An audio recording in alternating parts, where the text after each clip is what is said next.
jau prasideda penktasis ITEC etapas. Aš manau, kad mes galėtumėme tame projekte sudarysime scenarijų mūsų mokykla, mūsų aplinka. Bet mums dabar reikia nuspręsti, vaikai, kas mums labiausiai trukdo mokykloje. Tai gal ir kūrėm tada scenarijų apie triukšmą. Galėtumėm sukurti plakatą triukšmui ne. Ar turite minčių, ką galėtumėm ant to plakato parašyti, kokį šūkį? Triukšmas tai bėda, jei norėsim, nugalėsim visada. O tu man ką nupiešiai? Aš nupiešiau plakatą triukšmui ne. Reikia atlikti aktorius. Visas įtinkama. Kad mes turėtume sukurti filmuką apie triukšmą. Būtų visai įdomu. Ar visi sutinkame?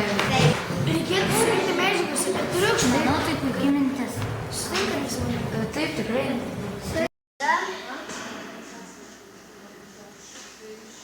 Didelės akis.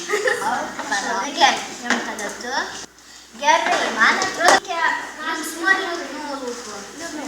Jo, ir kad jį yra daug triukšmų ir jis nebegali iškęsti, jau jam pykim, bloga nuo to triukšmą.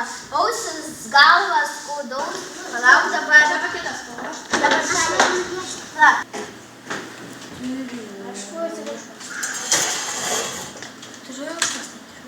Triukšmas ir vėl dar. Taip, manau, paskatinga vis. Taip, nes vienam ant vienos policijos. Žinai, čia dabar kaip yra apie lempas, tai va čia, kad trūda. Aišku, kad vaikai. Kaip sumažinti? Na, kartais reikia sudrausminti ir kaip numirė, yra triukšmas. Na, manau, tai, kaip jau sakė draugė, tai triukšmas yra ir dar didelis, ypač pertraukų metu, rudenėse. Ar triukšmas tau šalia? Būna įvairiai. Aišku, dažniausiai trukdo, nes negali Dažniausiai vaikai šūkauja skaitykloje. Dažnai gal ne, bet atskiromis dienomis ypatingai tas jaučiame savaitgalį. Kaip suvaldyti triukšmaujančius vaikus? Kokie dabar tai ypatingi būdai galėtų būti suvaldyti?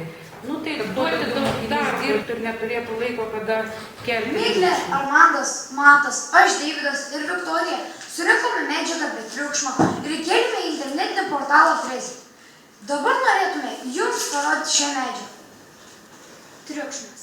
Triukšmu vadiname netvarkingą, įvairaus stiprumo ir dažnio garso bangų mišinį, neįprastą žmogaus klausai, sukeliantį nemalonius pojūčius. Decibelų skalė. Garso stiprumą galima išmatuoti. Jis matuojamas belas. Dažniau 1/10. Kokius sveikatos sutrikimus gali sukelti triukšmas?